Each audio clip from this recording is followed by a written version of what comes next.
UFC Vegas 115 neste sábado recheado de brasileiros, vem ver. Presta, filhas.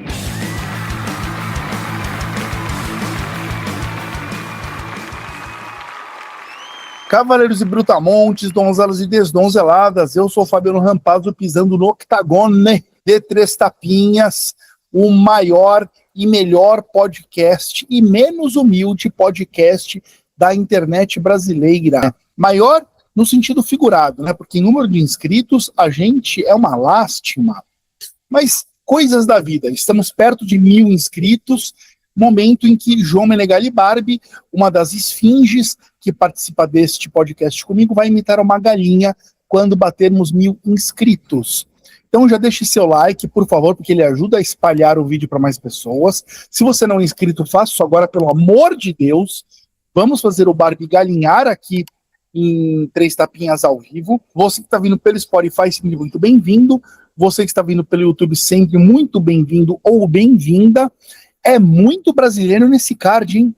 Eu contei, lembro de ter contado quando estava olhando, 11 brasileiros no card, dá quase um brasileiro por luta. O que será que vai acontecer neste Vega 115 Moicano versus Duncan? Começando, trazendo para jogo aqui MMA Meloto e João Menegali Barbie. MMA Meloto, começa você aqui respondendo o mito ou verdade com a sentença que eu vos trago neste momento.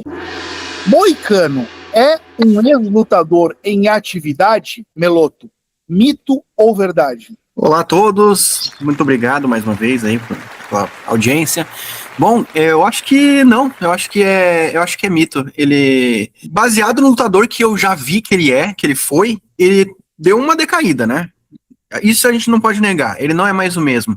A última atuação dele com o Beneil Dariush deixou muito a desejar, foi, de certo modo, até um pouco, muito decepcionante. Então, eu acho que ele, baseado no lutador que ele foi, ele não é mais aquele lutador, mas ele ainda é um grande lutador, eu acho que ele ainda se mantém no top 15, pelo menos, acho que tem nível para isso. Contra o Duncan, é uma luta dura, pau a pau, né?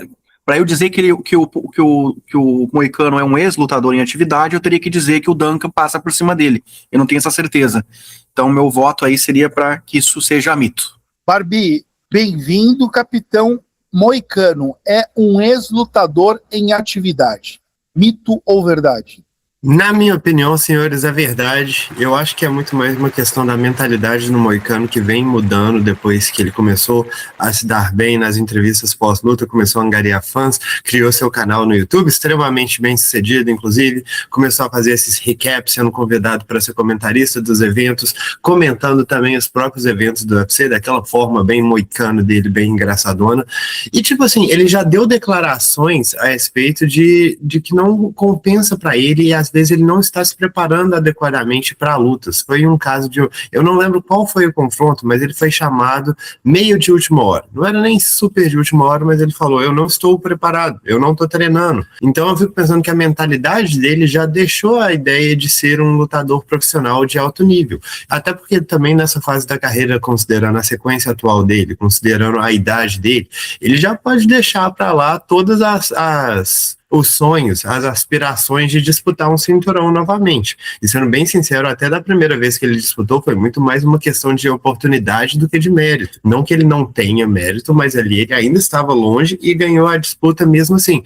Então eu acho que combinado isso tudo, combinado a idade mais avançada, a posição dele na categoria, a sequência de derrotas e também o posicionamento dele na mídia social, no YouTube, nas plataformas, que está sendo uma coisa muito boa para ele, eu acho que ele já deixou de lado essa mentalidade de ser lutador profissional. Luta mais por hobby do que por necessidade nessa altura do campeonato. Exato, Barbie, meu ponto é esse. A sensação que eu tenho é que o Moicano tem se usado a sua carreira como lutador e a sua presença no UFC para promovê-lo como influenciador, e não o contrário. E não ele como um astro das mídias sociais, das redes sociais, um canal muito bem sucedido, promovendo-o como um lutador do UFC. Assim, o principal ativo, me parece, que é o seu canal no YouTube, o principal interesse, as fichas parecem estar depositadas lá, e aí a sensação que me passa é de que o Moicano Lutador é um jeito de promover o seu canal e as suas aspirações nas redes sociais, não só como influenciador de MMA, mas ele também faz um trabalho ali com criptomoedas e tudo, investimentos. Me parece, de fato, ser um ex-lutador em atividade, usando a sua atividade ainda como lutador para se promover e para promover os seus canais e as suas redes. Esse é o meu ponto, e bora pro Rampazzo Reage. Rampazzo Reage? Primeiro eu só queria mandar um salve aí pro Lucas Sebispo, fez uma análise legal ali num comentário, repercutindo um pouco a trajetória do Easy, que culminou com essa derrota cachapante pro Pfeiffer. Meu Deus do céu, Easy, quem te viu, quem te vê. Mas o comentário que eu selecionei aqui foi do Danilin. Atenção, Barbie, atenção, Meloto, atenção, abre aspas. Podcast de vocês é muito bom, mas tá faltando umas dicas, tipo bilhete de lutas, mais confiante. Vocês fazem um quadro assim, vai aparecer mais inscrito. Vejo canal que não é assim igual ao de vocês e tem visibilidade. Sei que não é o estilo de vocês, mas tem que dançar conforme a música. Abraços, Trio Monstro. É o que engraçado, né, o Danilinho? Eu entendi a tua dica. O que eu fico pensando é o seguinte: o Campo Minado, que vai vir daqui a pouco, logo depois das análises das lutas que o Barbie faz, ele nessa nova versão, a gente tem trazido, inclusive, as odds. E salvo exceções, tipo o Meloto, que tá desesperado querendo correr atrás e tá indo em zebras absurdas, mesmo assim com odds muito altas, não deixa de fazer interessante colocar uma fezinha, um dinheirinho pequenininho ali, uns R$5 nas dicas do Meloto, que se bater também faz muito sentido, mas a maioria das vezes a gente está fazendo escolhas em que a gente acredita que o lutador tem grandes chances de vencer, ou lutadora, né, efetivamente, e que as odds são convenientes. Então não deixa de ficar como dica de apostas as nossas dicas para o Campo Minado. Tô falando bobagem, Barbie? Não acho que está falando bobagem, eu acho que as apostas do Campo Minado são exatamente as que a gente observa, que são mais compensadoras financeiramente e, simultaneamente, as apostas que fazem mais sentido. É como paga decentemente pelo risco que ela está entregando. Mas uma outra coisa que eu vou comentar é que eu já trabalhei sendo tipster e eu sei que eu tenho respeito aqui dos meus compatriotas, dos meus colegas, dos meus soldados, mas eu não fiz um trabalho muito legal, não. E não foi falta de tentativa, é só que apostar em luta e entender de luta são coisas diferentes. As estratégias necessárias são diferentes. É como o Rampazzo diz aqui várias vezes, que ele escuta a minha análise inteira, chega no final, discorda do palpite. E muitas vezes ele acerta bem mais do que eu, sabe? Então, acho que o que eu tô falando isso é porque... Não, perfeito, Barbie. Na verdade é o seguinte, Danilinho, acho que também até só voltando um pouco aqui pro ponto do Danilinho, eu acho que ele tá se referindo também, porque eu vejo outros canais fazendo algo além de uma simples dica de uma aposta com uma odd, que é o que o Campo Minado se resume a isso. Ele tá eventualmente querendo que a gente faça sugestões de combinadas, de oportunidades, de apostas que não sejam necessariamente no vencedor, mas em número de rounds, se a luta vai até o fim ou não.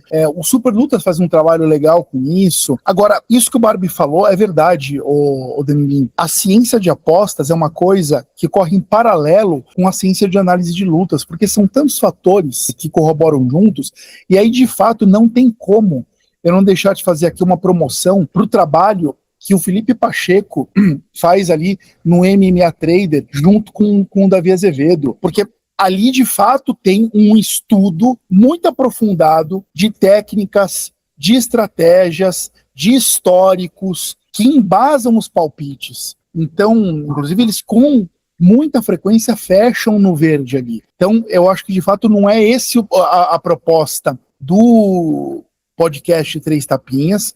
Fica como uma dicasinha aí as odds que a gente traz do nosso Campo Minado. Mas, Danilinho, se você está afim de buscar realmente uma assessoria e um direcionamento para apostas, eu não conheço ninguém melhor do que o trabalho que o Felipe Pacheco e o Davi Azevedo fazem ali no MMA Trader. Hashtag fica a dica. Posso meter meu bedelho aí, gente? Mas é claro. Não sigo as minhas dicas, tá? Não sigo as minhas dicas, porque, assim, eu não tenho realmente essa pretensão mais, e se é que um dia eu tive, de dar dicas de apostas, né? O que eu tento fazer, às vezes, é um trabalho preditivo de tentar enxergar o que vai acontecer, mas com aposta, eu tô muito cuidado agora com isso, porque se eu não tenho lucro, o que eu vou dizer para os outros, né? Faz isso aqui. Eu não tenho lucro, pô. Né? Então, assim, eu não tenho mais tempo para me dedicar a isso. Se eu tivesse, até talvez eu conseguiria fazer algo legal, mas recomendo realmente o nosso amigo Pacheco, e também um grande inscrito nosso aqui, que é o Bernardo Oliveira, né? Bernardo Oliveira também volta e meia aparece aqui também, faz um trabalho muito legal. Exatamente. A gente pode até um dia pegar uma edição de Terça Apenas em que não houver um evento no sábado no dia seguinte e debater essa coisa das apostas, né? Que para além dessa discussão técnica de quais são as melhores estratégias, isso é legal para nossa audiência, né? Todo mundo aqui às vezes gosta de brincar um pouquinho, todo mundo não sei, mas a maioria. Também tem as questões éticas envolvendo isso. Imagina que legal uma edição para falar só de apostas, trazendo aí o Davi, o Felipe, o Bernardo. A gente pode até o meio do ano tentar desenrolar isso daí, hein? O que vocês acham dessa ideia? Barbie, Meloto? Sim. O André Bittencourt também, né? O André Bittencourt seria um episódio bem legal para falar somente disso. Muito traz os homens. A gente faz o quiz MMA de novo. Eu quero a minha revanche. Eu acho que eu fui garfado daquela vez. Bom, chegamos agora para entender o que vai acontecer, que lutas que teremos nesse UFC Vegas 115. Eu fiz uma breve análise do card, sozinho aqui, olhei, comparei, pensei, raciocinei, fustiguei e cheguei à conclusão que a nota de corte para este card, o UFC Vegas 115, é 4. Nota de corte não, rapaz, você foi corrigido no episódio passado. Nota máxima, nota de teto para este card é 4. Pro card passado eu tinha dado nota de teto 6, foi um baita evento, e a nota final ficou 5. Nota 5 para o evento passado. Este evento aqui não tem como superar o evento passado. Por mais que seja lutas espetaculares, ele está partindo de uma nota máxima 4. Meloto, que horas começa este evento, por favor? E eu já sei que na primeira luta temos a volta dela, Melissa Gatto. Meu coração bate mais forte, hein, Meloto? E no site do UFC tá essa luta mesmo, mas tem uma outra luta que vai abrir o card, que foi marcada agora essa semana, que é do Kei Kamaka, terceiro, que tá voltando pro UFC contra o Dakota Rope. Não tá no site do UFC ainda, mas vai rolar. Então, acho que vou começar por essa, né? Eu só quero dizer que, assim, as dicas de apostas do Meloto e os campos minados do Meloto aqui são mais confiáveis que o site do UFC, tá? Vai lá, Meloto. Pô, é isso aí. Bom, é isso aí, né? O Kei Kamaka, terceiro, voltando pro UFC, né, Barbie? Ele que vem aí, né, de vitória, né? Tava lutando em eventos regionais, chegou a lutar no Bellator, né? Teve uma passagem lá na PFL também, não foi meio regular, né? Até no Bellator foi melhor. E vai estar enfrentando um estreante, né, que é o Dakota Rope, que eu confesso que eu não tenho muita informação sobre ele. É um cara que tá vindo aí do Fury FC. É um cara bom, será, Barbie? Conhece esses dois aí? O que tem a dizer sobre eles? Bom, eu gostava muito do Kai na passagem dele pelo UFC, mesmo que ele não tenha sido extremamente consistente, sempre foi um cara muito bacana de se ver, sabe? Um boxe bem alinhado, uma trocação bacana, forte fisicamente, bons chutes baixos, gosto muito dos ganchos dele. Saiu do UFC, também teve uma carreira inconsistente fora do evento, não tão inconsistente, até porque o nível era mais baixo. Tá enfrentando aí Dakota Rope, estreante, mais novo, com menos lutas, com apenas uma mancha no cartel, que foi uma derrota em 2022. Um confronto aqui entre trocadores, de um cara bem mais experiente do que o outro, bem mais testado, e assim, uma luta que foi casada extremamente de última hora. Tô até curioso para saber qual que é a história por trás dessa luta, né? Porque a gente não sabia que ela ia acontecer até esta semana. Inclusive, no grupo do Palpitão, eles estavam com o debate se ela aconteceria. Eu acho que aqui é uma questão muito da capacidade atlética, do poder de nocaute do Dakota contra a maior técnica do Kai Kamaka. O Kai, ele tem problema de ter consistência. Também, eu falei a respeito da inconsistência dele na carreira, mas também ao longo de 3 rounds. É fácil você ver ele se perdendo, porque ele perde o domínio da distância, ele deixa o adversário crescer, ele não é um cara com extrema resistência, mas eu acredito que a vantagem técnica dele aqui vai ser suficiente. O meu palpite tá ficando com o Kai Kamaka, sendo um lutador mais testado, lutador mais habituado a lutar em níveis altos. E na sequência, Barbie, a gente tem aí a Johnny Barbosa, agora sim, enfrentando a Melissa Gatto. Quem que leva essa? Cara, eu já fui um fiel da Melissa Gatto, mas no sentido como lutadora, porque essas outras coisas são só por rampado.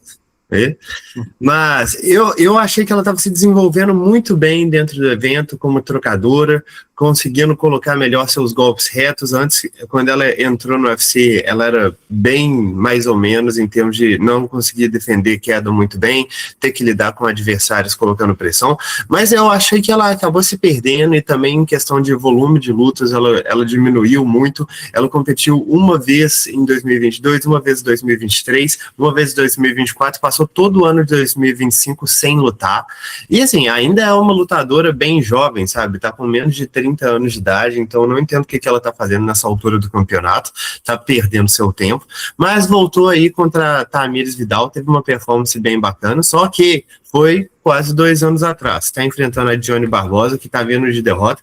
Dione, que é uma super atleta, com ótimas quedas, bom controle posicional e uma trocação bem limitada. Aqui eu acho que é um confronto muito da Dione conseguir quedar ou não a Melissa, conseguir controlar essa luta por cima, conseguir trabalhar com efetividade no solo. E o meu palpite está meio que ficando para esse lado. Eu acredito que a Melissa tenha vantagem na trocação, trabalhando seus golpes retos, com seus chutes frontais, mas eu não acho que ela vai conseguir bloquear as quedas. Praticamente ninguém conseguiu exatamente bloquear as quedas da Dione. Você tinha que lidar com ela enquanto as quedas estavam acontecendo, e eu acho que o nível que a Melissa apresentou até o momento não me passa muita segurança que ela vai ser capaz de fazer isso. O meu palpite está ficando na Dione Barbosa. Muito bem, e a próxima luta, então, assim, tá bem nebuloso esse site do UFC, tá? Eu vejo um lugar tem uma coisa, no outro tem outra. A princípio é entre o Azamat Bekoev, que vem de derrota pro Yusri Belgario, contra o Trezan Gore, que, se eu não me engano, perdeu para um brasileiro aí recentemente, né? O Rodolfo Vieira,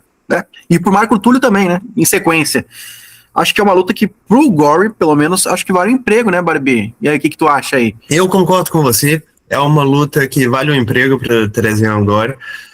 Tá vendo de 2 derrotas, como você bem falou, e foram 2 derrotas bem feias, assim. Ele tomou um cacete do Marco Túlio, uma surra mesmo, e pro Rodolfo Vieira, mesmo que não tenha sido uma surra desse nível, foi uma luta que ele perdeu em pé. E a gente sabe todas as limitações do Rodolfo Vieira em pé, é uma coisa meio difícil você ser um trocador e estar perdendo para um adversário que não é trocador nessa área. Tá enfrentando o Bekoev, que tá vindo de uma derrota acachapante. Para mim, o mais preocupante nessa luta, sendo bem sincero, é o tanto de dano que o Bekoev tomou nessa derrota pro Belgaroy. Ele tá voltando aí 5 meses depois, e para ser sincero, talvez não seja tempo suficiente, porque ele apanhou muito nessa luta, muito mesmo, foi extremamente danificado.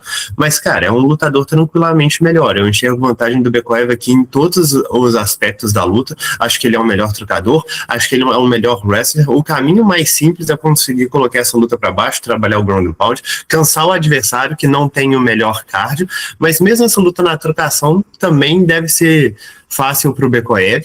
O Gore bate extremamente forte, é um cara muito atlético, mas é só o que ele traz. Para mim, o Bekoev é muito favorito e eu estou palpitando nele. Bom, e a gente tem no card também a Alice Pereira, né? Ela que é uma grande promessa do MMA feminino, porque ela é muito jovem e já esbanja ali algumas habilidades, embora seja bem crua ainda, mas que com o tempo pode maturar e evoluir, então ainda considero ela como uma grande promessa. Alice Pereira contra a Riley Cowan, dos Estados Unidos. E aí, Barbie, será que a brasileira agora finalmente vence a estreia, a primeira luta dela no UFC, né? Que essa é a segunda agora? Eu acho que você falou direitinho o que é interessante nessa luta, porque a Riley Cowan não é exatamente uma lutadora velha, mesmo por termos atléticos. Ela tá com o quê? Seus 34 anos de idade, sabe? E ainda assim a diferença de idade entre as duas é de 13 anos. A Alice é extremamente jovem, já tá dentro do UFC, fez uma luta que não foi muito inspiradora contra a Montserrat Randon, que ela acabou perdendo uma luta de baixo volume, só de trocação, e acabou sendo derrotada. Para essa luta, eu acredito que ela vai tentar manter a luta na trocação. A Alice, a Riley Cowan, ela é uma lutadora mais de jogar a luta para o solo, não que ela seja exatamente boa ou efetiva lá, mas é o estilo de jogo dela, trocar um pouco, tentar colocar a luta para baixo e controlar lá.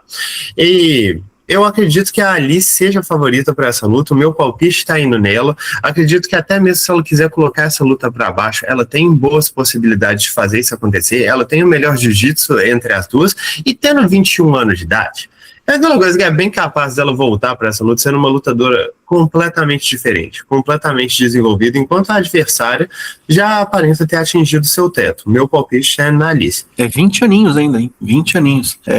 Nem 21. Nem 21. Não, ela tava com 19, ela fez em dezembro. Ela fez 20 em dezembro. Meloto, o que você tava fazendo aos 20 anos? Cara, eu tava. Eu tinha acabado de desistir de trabalhar com MMA. Eu tinha falado assim: não, deixa, foda-se isso aí. Vou fazer uma coisa pra ganhar dinheiro. Não, mas é verdade. Foi bem no momento em que eu cheguei à conclusão, cara, os caras estão ganhando muito pouco, os jornalistas estão ganhando muito pouco com isso aqui. Estão ganhando R$2.000. Na época era R$2.000, R$2.500 o teto de alguém que trabalhava no Sport TV, mas nem vou dizer o nome, né? O pessoal que trabalhava no combate lá na época, jornalista, né? Não um comentarista e tal, que aparecia na TV, mas pra redação, 2.500, pelo que eu lembro. E aí eu pensei, pô, vou fazer alguma coisa da vida aqui que vai me dar um sustento agora, né? Porque aquilo ali era mais a longo prazo. Aí eu fui trabalhar no McDonald's. Tava trabalhando no McDonald's, aos 20 anos. E aí tinha largado um pouco o MMA de mão. Voltei na pandemia. Na pandemia eu falei, pô, agora eu tenho que fazer alguma coisa, porque isso aqui me tiraram do meu trabalho, pô. Eu voltei pra trabalhar só com MMA mesmo. Meloto, graças a Deus que deram certo. Meloto fez quase o caminho inverso, senhoras e senhores, porque as pessoas trabalham no McDonald's para irem longe no MMA. O Meloto foi longe no MMA, concluiu que não valia a pena e foi trabalhar no McDonald's. É foda, mas tudo bem.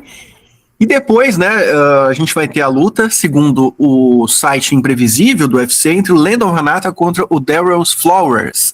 Essa luta vai rolar mesmo, é só questão da ordem, né, que eu não sei se é agora, mas vamos contar que seja.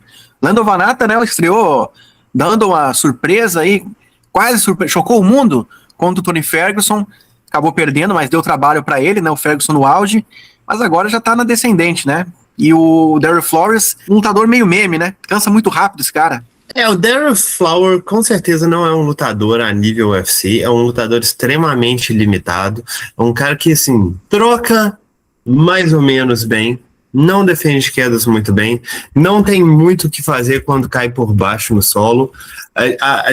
Eu realmente acho que ele tá no evento mais para fazer outros lutadores serem grandes do que qualquer outra coisa. São 3 derrotas consecutivas já, tendo sido a última por finalização, e tá enfrentando aí o Lando Vanato, como você falou, o Lando. Quando ele entrou no UFC, super prospecto, todo mundo com alta expectativa em cima dele, foi extremamente bem contra o Tony Ferguson, pegando a luta de ultimíssima hora, e não rendeu, né? Alternou vitórias e derrotas, não conseguiu nunca dentro do evento uma sequência de mais de uma vitória consecutiva, tá aí com 34 anos de idade. E um dado aqui que é um pouco mais aterrador, é que a última vitória dele foi em 2021.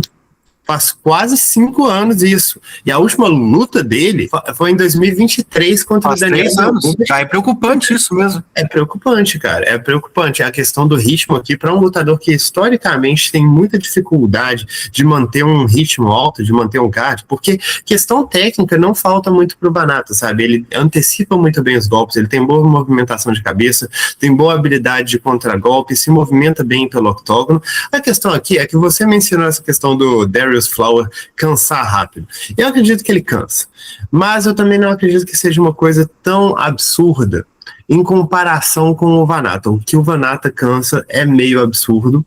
Ele deixa os adversários crescerem para cima dele e não aparenta ter a mesma resistência física. Então essa é uma luta aqui de o quanto o Vanata decaiu, porque eu honestamente considero que o Darrell Flowers não tem nível de UFC. Ele não deveria estar no evento, mas ele está enfrentando um cara que, como falei, tá vindo de 2 derrotas consecutivas, 3 anos sem competir, 5 anos sem vencer, 34 anos de idade, historicamente com problemas de cardio. Fica meio difícil apostar no Vanata aqui.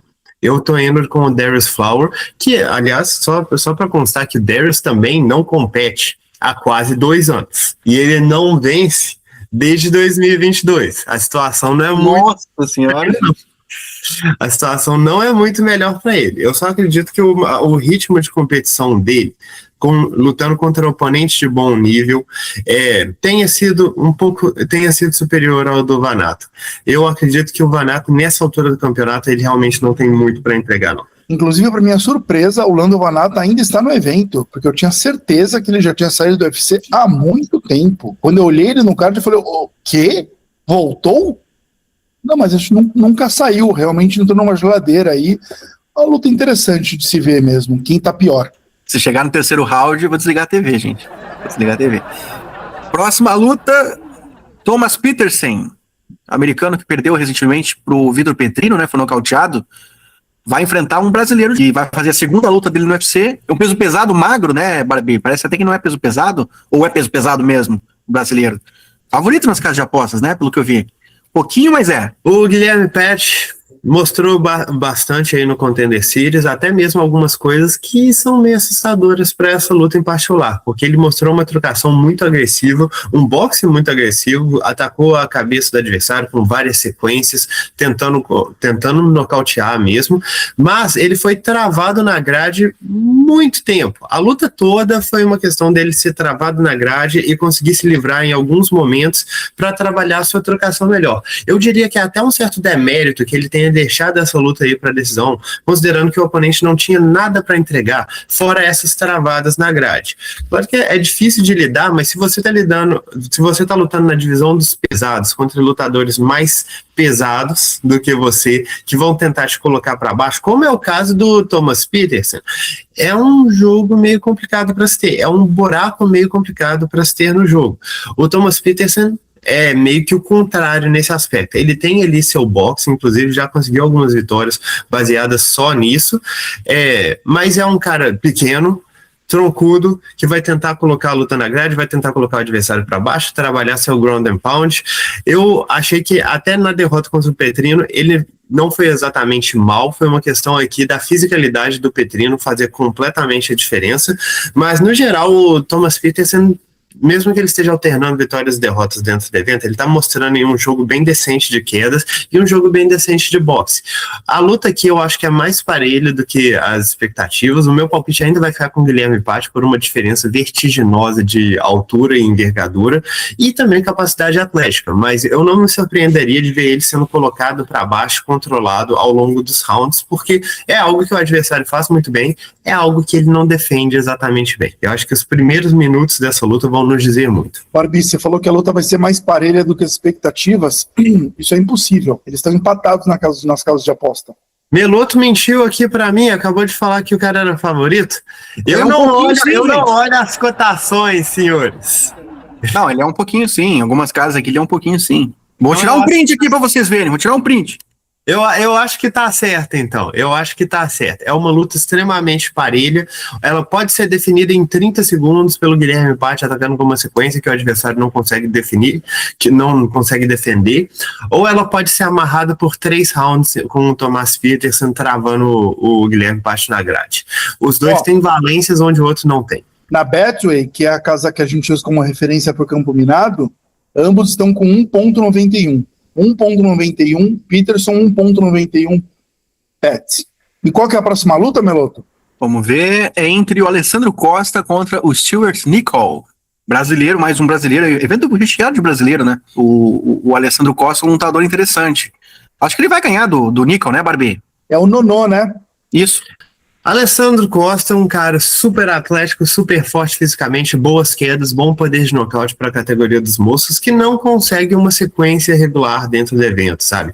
E é interessante porque as derrotas dele também são meio acachapantes, sabe? De um certo sentido. Ele perdeu pro Albazi muito fácil, tomou knockdown, tomou queda, foi nocauteado no final, depois venceu o Jimmy Flick também muito fácil, conseguiu colocar a luta onde ele queria, lidou muito facilmente com o oponente na trocação, conseguiu o nocaute, depois perdeu pro Erceg, também uma luta de boas, venceu o Kevin Boss, uma luta de boas, não teve uma luta dele que foi exatamente pau a pau, ele é um cara muito matar ou morrer nesse aspecto, não se defende exatamente bem, como falei, muito rápido, muito forte fisicamente, com boas estratégias de colocar o adversário para o chão, mas não conseguindo muito manter ele lá. Isso até o momento está sendo uma coisa que está deixando ele na mão. Está enfrentando aí o Stuart Nicole, que está vindo de 2 derrotas consecutivas dentro do evento, e não derrotas que foram exatamente parelhas, foram contra adversários que conseguiram lidar com ele com facilidade no solo.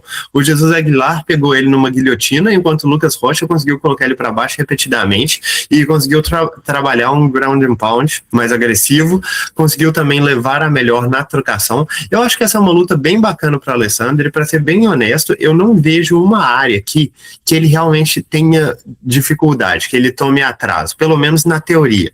Eu acredito que o Alessandro seja favorito em todas as alturas dessa luta. Eu acho que se ele quiser colocar a luta para baixo, é o melhor caminho, é o caminho mais seguro, e acho que ele domina o adversário sem passar por grandes problemas. Meu palpite está nele. Bom, e aí a gente chega no card principal, com previsão para começar que horas, Meloto? 21 horas. E aí teremos então a primeira luta desse card principal entre o brasileiro, José Delano, contra o polonês Robert Ruchala, Barbie. Qual é o teu palpite? Meu palpite vai no José Delano, que na minha opinião, até mesmo antes da luta dele no Contender Series, já era um dos melhores lutadores que o UFC poderia ter chamado. E ele teve uma performance incrível no Contender, uma performance irretocável, só não foi coroado com o nocaute, mas era aquela coisa que ele se mostrou tranquilamente o melhor lutador do episódio inteiro, sabe?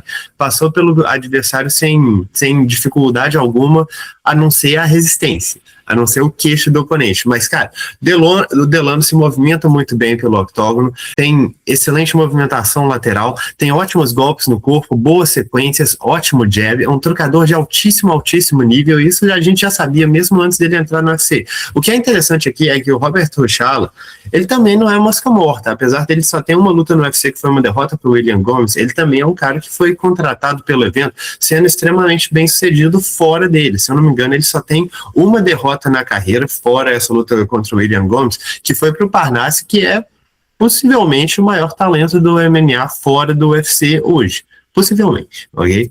Não venham me encher o saco nos comentários.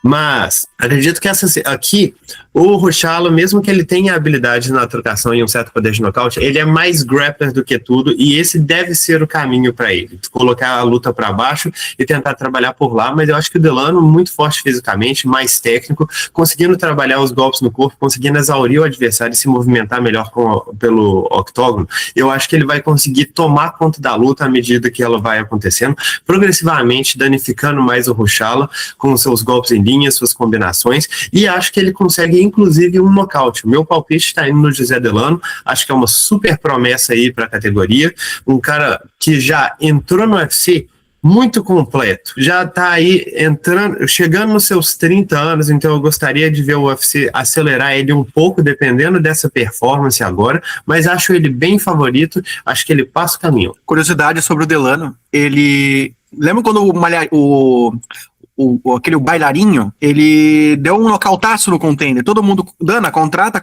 o bailarino, né? É bilharinho. Bilharinho. Bailarino. Eu tava aqui pensando Desculpa, assim, gente. Meloto tá maluco. Cara, meu HD... Jonas Bilharinho. Desculpa. O meu HD pifou, foi mal.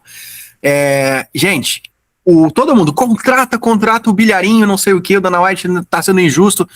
Aí botaram o Bilharinho para lutar pelo cinturão da LFA num evento no Brasil aí, e o adversário, o Delano. O Delano foi lá e ganhou do Bilharinho, acabou com o hype de vez do Bilharinho, né? Hoje não se fala mais dele no UFC. Só que o Delano acabou perdendo depois pro Mosquitinho, né? Numa zebra, né? Acabou perdendo, nocauteado, inclusive, o Mosquitinho, que tem uma luta dura pro Leroy Murphy. Então, assim, os caras estão num nível alto, esses rapazes aí, a gente que não tá enxergando. É isso então, né, Barbie? Vamos pra próxima? Eu acho que não tem demérito algum ele ter perdido para o Mosquitinho, que é um cara extremamente talentoso. O único problema do Mosquitinho talvez seja não ter o melhor queixo do planeta, mas é um lutador muito completo, muito versátil, e o Delano se mostrou exatamente isso.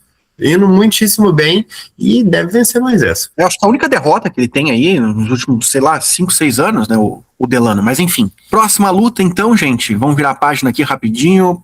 é o duelo entre o Toy McLellan, um estadunidense, né, americano, contra o italiano Manolo Zecchini. Ó, o Manolo. O que tu acha dessa luta, Barbie? De todas as lutas do card principal, obviamente, eu acho que é entre os dois nomes menos conhecidos, né? Só dizendo que o Manolo, Meloto, tá pagando na Betway 8,50, tá? Vai lá, Barbie. Minha nossa senhora. E eu vou dizer outra pra você, Meluta. Eu acho que essa é uma aposta muito bacana. Porque o McMillan não é um bom lutador. Claro que essa é uma luta que foi casada pro McMillan vencer. Eu não vou mentir. O McMillan é um bom lutador, o Manolo, então? É meio que isso. Se você ver, eu acho que nos podcasts passados eu já devo ter mencionado o McMillan em algum momento como um cara que não deveria ter ganhado o contrato. Sabe, porque ele fez a luta dele no Contender Series, ganhou por decisão majoritária. Na minha opinião, ele não ganhou aquela luta, deveria ter sido no máximo um empate para ele, tomou knockdown, tomou um round 10-8, uma puta surra, depois o adversário dele se exauriu, o adversário que era um wrestler, e aí o McMillan conseguiu ser competitivo na trocação, eventualmente venceu o terceiro round de uma forma mais clara, mas a luta eu acho que realmente não tinha margem para a vitória do McMillan. Deram para ele, é um lutador que tem um certo hype, é ali a cara do Sean O'Malley, parceiro de treinos dele também, mas é um cara muito cru. Não tem muita defesa de quedas, não tem uma trocação das melhores, sendo que esse é o ponto forte dele, não tem um jogo de chão dos melhores, cede quedas com facilidade, sabe? O que foi interessante de ver dele, o que é uma boa qualidade, foi o coração, a garra, a vontade de lutar, com toda certeza, mas é um lutador extremamente cru, e eu lembro que quando essa luta aconteceu, eu já estava falando com os meus amigos, eles vão ter que ser extremamente cuidadosos com o McMillan, porque ele não tem nível de evento, sabe? Ele não tem nível do UFC, mas simultaneamente eu vou dizer, eles foram, sabe? Essa é uma luta que eles foram extremamente cuidadosos com o McMillan, porque eles estão pegando aí o Manolo Zucchini.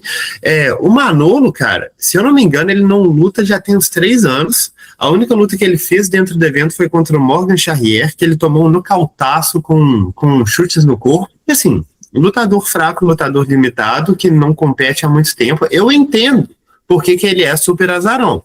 Eu entendo.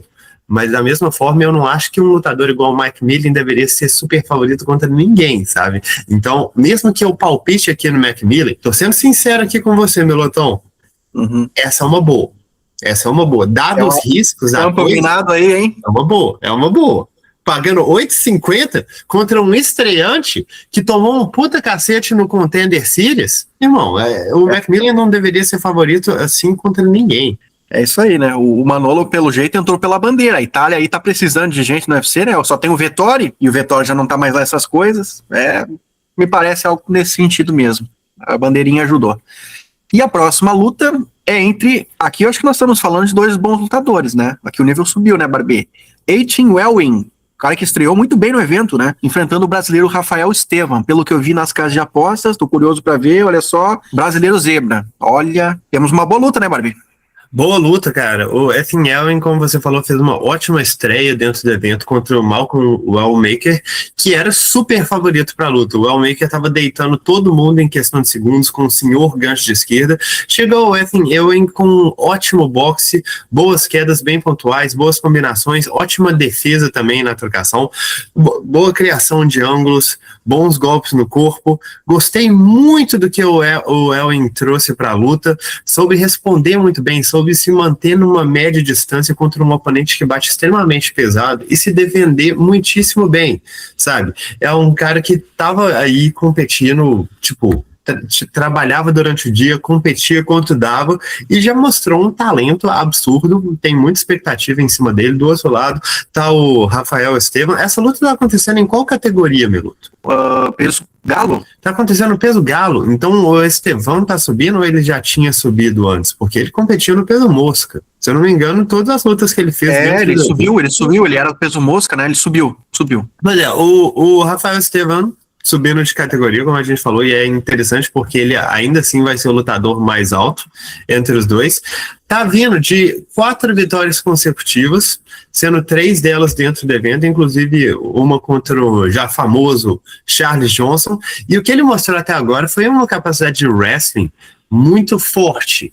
É uma coisa que a gente não vê tipicamente em lutadores brasileiros, e o Estevam tá conseguindo impor seu wrestling, mas também com tentativa de queda de deixar o oponente muito perdido, sem perder a força, trabalhando o tempo todo.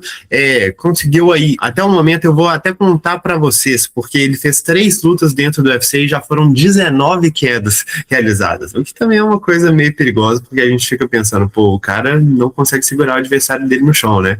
O que eu não gosto muito no Estevam ele não bate muito, sabe? Então você vê as lutas dele, ele toma atrás, às vezes, mesmo estando no chão, ganha por controle posicional. Então eu entendo aqui porque que o Ewing é favorito, é essencialmente um confronto de estilos, sendo um trocador contra um grappler, contra um wrestler, e eu acho que o Ewing, sendo um cara mais baixo e também forte fisicamente, vai conseguir bloquear a maior parte das quedas, vai conseguir trabalhar sua trocação, que é extremamente versátil, conseguir suas combinações, conseguir cansar o adversário e eventualmente sair com a vitória. Acho que é uma luta bem dura, mas é um confronto estilístico. Ela tem toda a cara de uma dessas lutas que é parelha em tese, mas como cada um dos lutadores tem um caminho muito diferente para a vitória, a gente provavelmente vai ver um domínio de um dos lados. E na minha opinião, vai ser do Ewing. Tu falou que o Ewing é mais baixo, e é mesmo, né? Só a curiosidade é que o Will, antes de entrar no UFC, ele chegou a lutar no peso pena, ele era peso pena, ele começou a carreira como peso pena, aí acabou perdendo algumas lutas, foi pro peso galo. Na estreia do UFC, ele entrou de última hora lutando como peso pena, e agora ele volta pra categoria onde ele chegou a atuar ao longo da carreira, aí, o peso galo. E o Estevam, né, subindo do peso mosca pro peso galo, embora ele já tenha lutado de peso galo antes de entrar no evento. E a próxima luta aqui, eu tenho Cara, eu sou suspeito pra falar porque eu adorei a estreia do turco Abdul Rahman Yayaev, né, acho que é assim que se fala. Vai lutar contra o brasileiro Brandson Ribeiro, que olha só as odds. Se a gente achava que a odd 8 ou 9 era muito alta, tem casas de apostas pagando 11,62 pro Brandson Ribeiro. É pra tudo isso mesmo, Barbie? Cara, eu vou falar pra você que não, mas o Yayaev tem que ser muito favorito. Mas nenhum cara nesse nível deveria ser favorito nesse nível também. Porque é uma disparidade muito absurda. É o que você espera ver um campeão dominante contra um cara que tá fora do top 10, sabe? Isso dito, eu acho que essa luta vai ser uma passagem de caminhão. Eu acho que Yayaev vai dominar o Brandson Ribeiro. É possível que essa luta não passe dos primeiros momentos, né?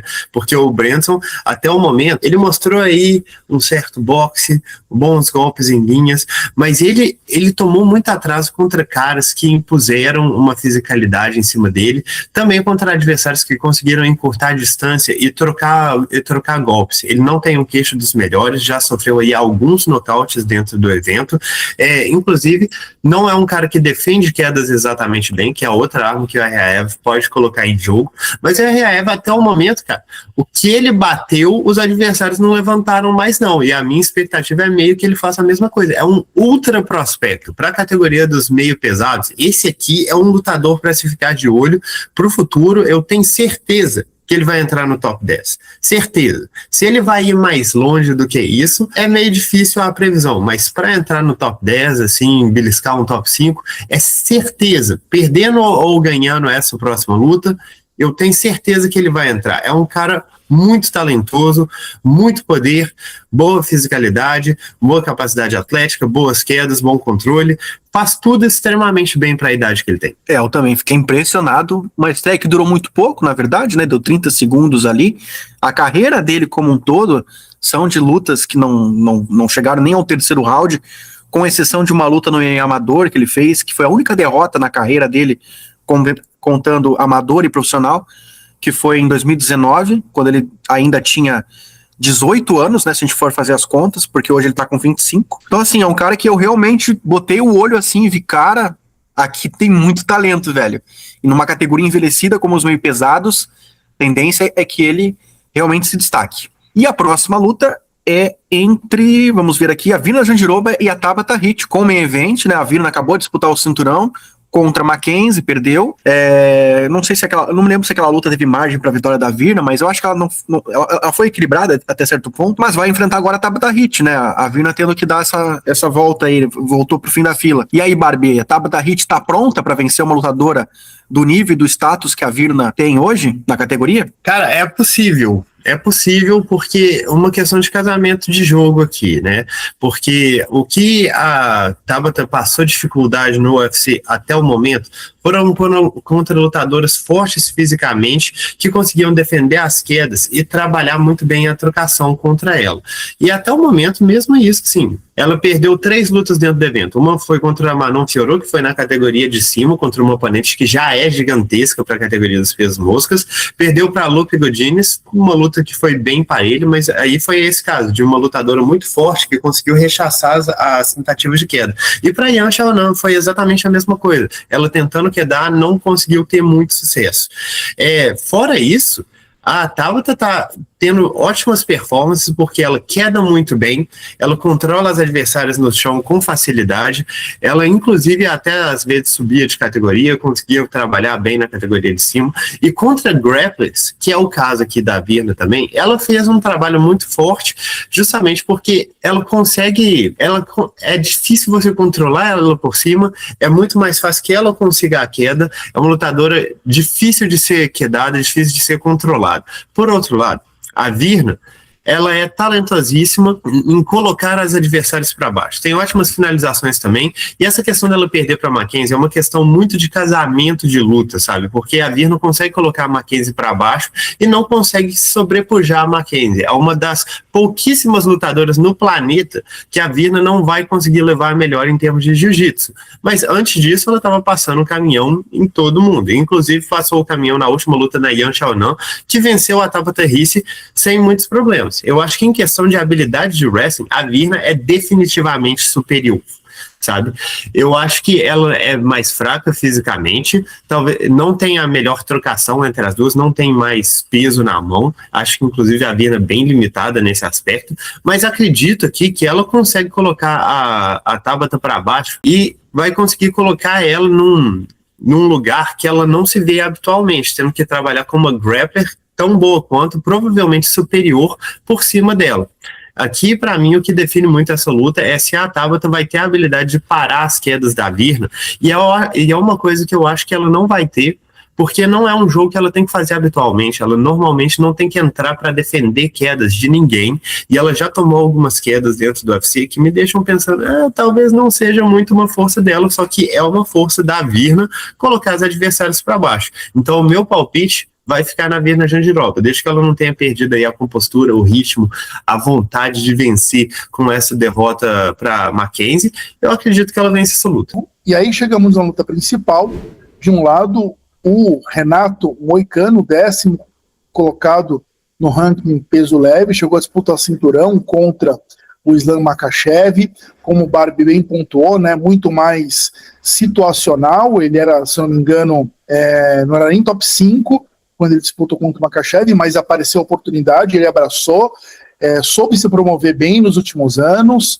aliado a bons resultados, um bom lutador, o Moicano, mas que está naquela fase que eu e o Barbie já o colocamos como um ex-lutador em atividade, porque o seu foco está mais na ressonância da persona dele como lutador e como um coach de investimentos, do que propriamente como lutador de MMA. Do outro lado, o Chris Duncan, que não é ranqueado, um escocês, e que está aí como um franco atirador contra uma celebridade do MMA. Começando pelo desafiante, vamos colocar assim, Barbie, Chris Duncan. Quem é esse Chris Duncan que vai pegar um Moicano esse ano? Muita gente está meio perdida. Conta pra essa galera, Barbie, por favor. Pô, cara, eu gosto muito do Chris Duncan, desde a estreia dele, é um lutador que eu acompanho, assim, achei, principalmente a luta dele contra o Yanal Ashmus foi quando me chamou a atenção, gostei do controle de espaço dele, de como ele cortou o octógono, de como ele trabalhou os chutes no corpo, não deixou o adversário sem ser pressionado em momento algum, e perdeu em seguida para o Manuel Torres e acumulou uma sequência de 4 vitórias consecutivas, sendo que ele era azarão em boa parte dessas vitórias, sabe? É um lutador que tem muita resistência física, tem muito queixo, tem boa trocação, não é dos melhores nesse quesito, mas tem um jab bacana, tem bons cruzados, como eu falei, dos chutes no corpo aqui, e tem um jogo de solo quando a oportunidade aparece, principalmente quando ele magoa o adversário, consegue machucar e consegue colocar a luta para baixo. Ele trabalha bem o ground and pound, trabalha bem as guilhotinas, principalmente essa posição dele de ter o controle da cabeça do adversário, é algo que ele faz muito bem,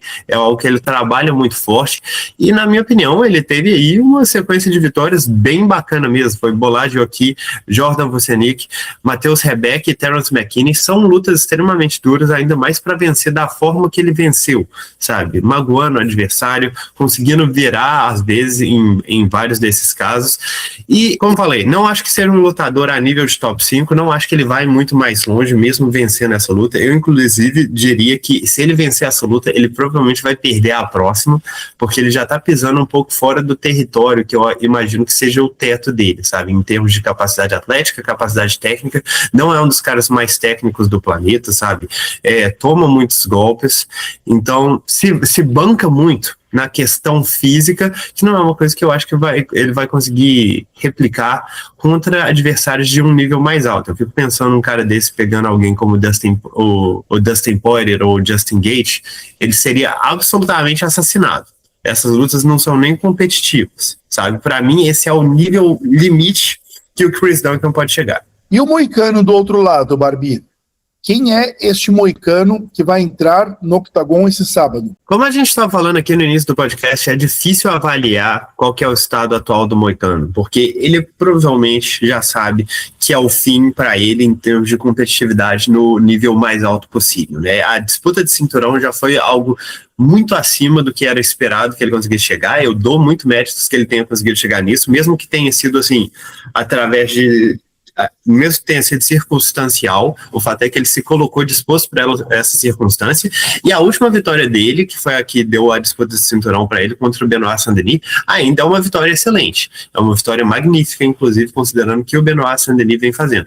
Isso dito, o moicano está vindo de uma performance deprimente contra o Beneil Dariush. Eu nem vou falar da luta do Makhachev, porque essa todos sabíamos como que ela ia terminar, mas contra o Dariush conseguiu um knockdown aí no primeiro round e se viu completamente exausto nos rounds posteriores, não foi capaz de parar as quedas, não foi capaz de gerir a luta em pé.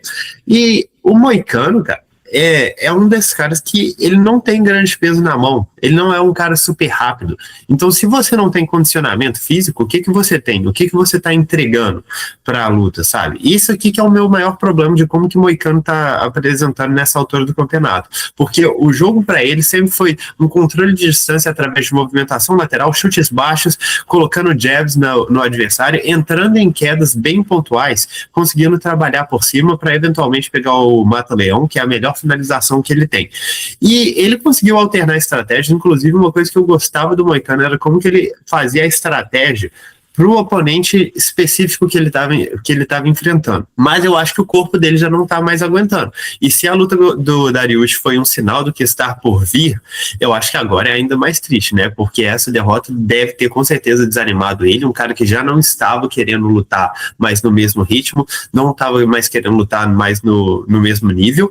Então eu fico pensando que a gente possivelmente vai ver o pior moicano. A minha expectativa é meio que isso, através das declarações dele, através de como que a carreira dele está transcorrendo, como no momento atual. Eu sempre gostei muito dele como lutador, mas ele precisa entregar uma performance consistente em 3 rounds no mínimo, se ele não tem a capacidade atlética que a gente já sabe que ele não tem. Como falei, não é um cara super rápido, não é um cara super poderoso. Ele precisa ter uma consistência, e agora para fazer 5 rounds, sendo que ele não conseguiu fazer 2 rounds em um nível decente, fico com muitas suspeitas. Bom, estamos curiosos para saber qual que é o seu palpite para essa luta, Barbie. Como você imagina ela terminando? Vamos até o final do 5º round? Eu duvido muito que a gente chegue no final do 5º round. Eu acho que o Chris Duncan, mesmo que ele tenha aí os seus problemas, é um lutador que coloca pressão, é um lutador que exige ritmo, sabe? Que vai estar o tempo todo na cara do adversário, exigindo que ele bata ou se defenda.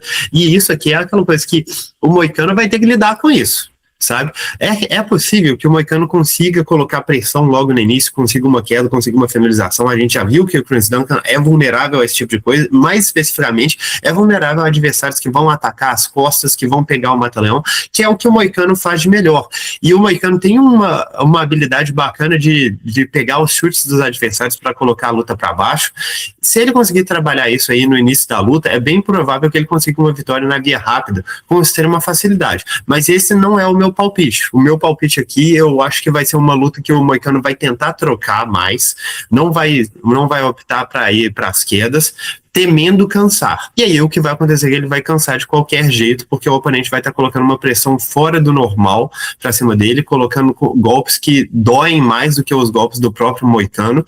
E aí é aquela questão, quem aguenta mais? Na minha opinião, o Chris Duncan aguenta mais. Eu acho que ele bate mais pesado, eu acho que ele cansa menos, e eu acho também que ele segura mais golpes no queixo se for necessário. Chris Duncan não é um lutador perfeito, pelo contrário, ele é extremamente imperfeito, mas nessa altura da carreira do moicano, ele faz umas perguntas que eu não acredito que o moicano tenha as respostas. Como eu falei, existe aí muito a realidade do moicano conseguir se valer das habilidades técnicas dele e conseguir uma vitória fácil, mas pela decadência física que ele vem mostrando, eu acho que o meu palpite vai ficar aqui com o Chris Duncan para vencer essa luta conforme ela se prolongue.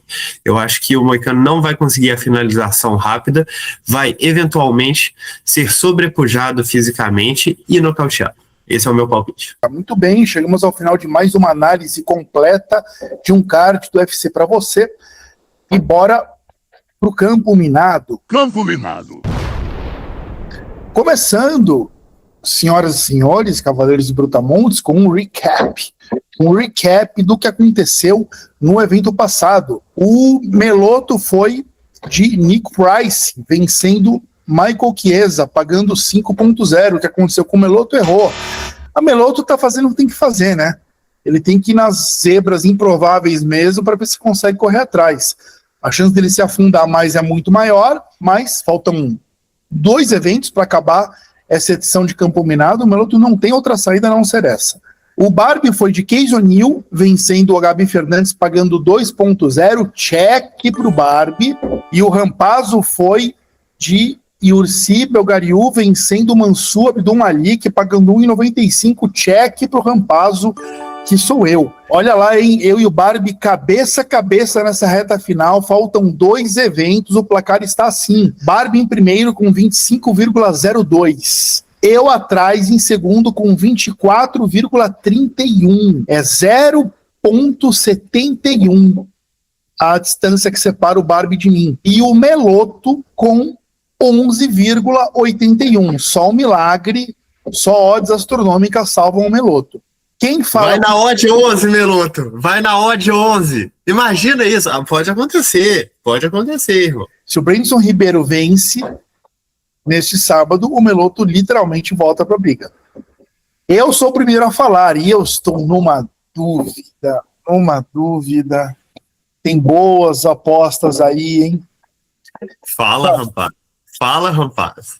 Bom, depois de muito quebrar a cabeça aqui, porque as odds estão suculentas, as opções são muitas, a diferença entre mim e o Barbie é pouca. Eu fui, voltei e estou indo de Rafael Estevam, pagando 2,30 para vencer o Ethan Ewing. Meloto, você é o segundo a falar, tá indo do que, meu amigo? Olha, como eu não tenho mais chance de ganhar, né, porque eu já calculei aqui, a odd máxima desse evento que eu posso chegar é 10. No evento seguinte, pelo que eu vi, não passa de uma odd de 4, não chega a 4. Então, já era, né? Tô indo no Manolo Zecchini, tá pagando 8,50 na Betway. Não conheço muito dele, mas pelo menos ele tem uma certa esperança. Meus colegas aqui tentaram fazer minha cabeça para ir no Brandon Ribeiro, mas que Brandon Ribeiro, rapaz? Tá se atropelado o Brandon Ribeiro por um turco que, olha, acho que é futuro campeão do UFC, viu? Tô marcando aqui, ó, cravando 31/3/2026, 15h54, horário de Brasília. O turco Yaev, né? Abdulrahman Yaev. Esse cara aqui eu acho que vai ser campeão do UFC, 2028, 2029. Muito bem, Meloto, tá aqui anotado. E você, Barbie, está indo do quê? Tell me. O meu palpite, meu campeonato vai na Johnny Barbosa, vencendo Melissa Gato, pagando 1,72. Errou! Ai, hein? Chamando rampa na chincho.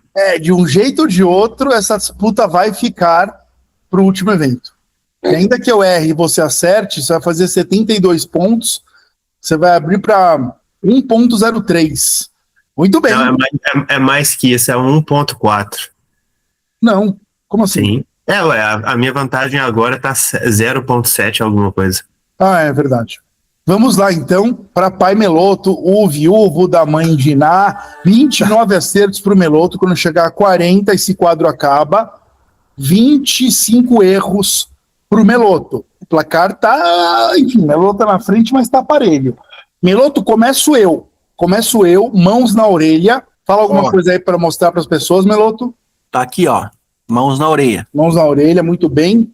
Começando eu, Meloto, luta principal do UFC 91. Brock Lesnar e Randy Couture. Vagabundo, bicho. O cara não faz nada, só fica vendo vencedor de... Pô, isso aí eu acho que eu até já respondi já. Foi o evento que o 50 Cent esteve na plateia. E eu tenho que comprovar. Ah, se você já respondeu, então você tá cancelado. Eu vou escolher outro. Ah... Eu não sei, ele respondeu essa? Eu não lembro. Não sei, mas ele tá dizendo que sim.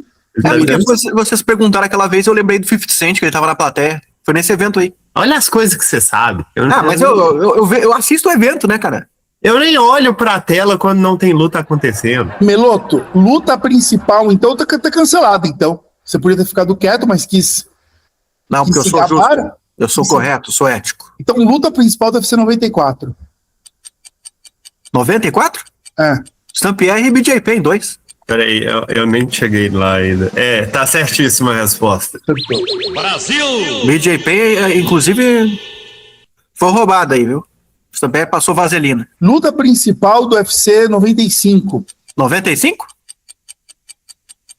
95... Ah, 95 foi um evento meio ruim, né? 95, rapaz. Eu lembro que foi um evento ruim. Os ruins são os bons. Porque aí você não lembra. Ai. Será que eu vou errar essa, gente? Ó, como você foi generoso em cancelar um ponto porque já tinha respondido, eu vou te dizer que você tá no caminho certo. Foi um evento, a luta principal ela é esquisita mesmo. Eu acho que foi o Joe Stevenson contra um cara aí que eu não tô lembrando agora. Eu ia dizer BJP, mas o BJP foi no evento anterior. Joe Stevenson e Diego Sanches. Mano, como? Como que ele faz isso? É porque foi o Tyler Eliminator, né? Inacreditável. Era um Tyler Eliminator pra enfrentar o BJP no UFC 107. É inacreditável. Como fazer o quê, né, rapaz? Eu lembro. Quais são as mnemônicas, bicho? Eu não entendo. É só você sentar, acompanhar o evento, que você vai lembrar. Meloto, você tinha quantos anos em 2009? 2009? Tinha 15 Eu anos. não lembro nem a idade dele em 15 2009. anos. 15 anos. Vocês estão vendo que o Meloto não lembra a idade dele em 2009, mas ele lembra a desgraça do evento. Meloto, luta principal do UFC 96. 96 foi o Rampage, né? Rampage contra o Jardine? Nossa, 3-0, fudeu, Barbie. Brasil! Bom, o Meloto foi para 32 pontos, cravou as 3 que eu passei para ele aqui, impressionante. Barbie, sua vez, cara, tenta fazer, enfim. Meloto está a 8 pontos de encerrar o quadro e vencer com louvor. Nossa senhora. Meloto, luta principal UFC 101.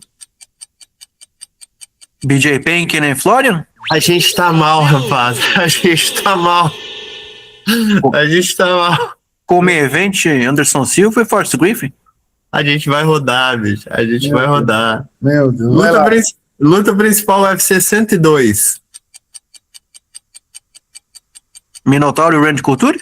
A gente tá mal, rapaz. A gente tá mal. Luta da noite.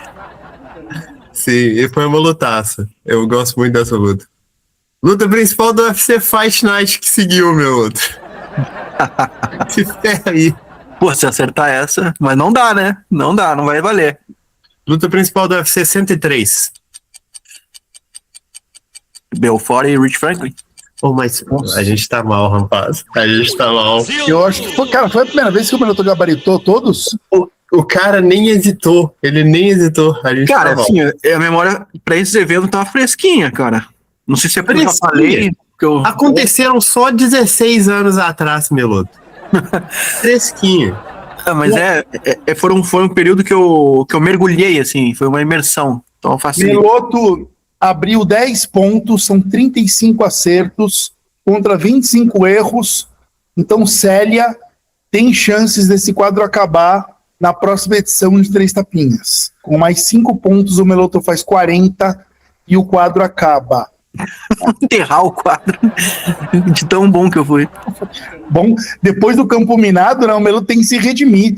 Tem que ter algum quadro para poder justificar a presença dele aqui nos 3 tapinhas. Ah, claro, os outros não importam, né? E bora para envelopar esta edição de 3 tapinhas. Meloto, você tem algum tapinho de despedida aí? Cara, não tenho. Eu não tenho ainda. Eu não consegui pensar.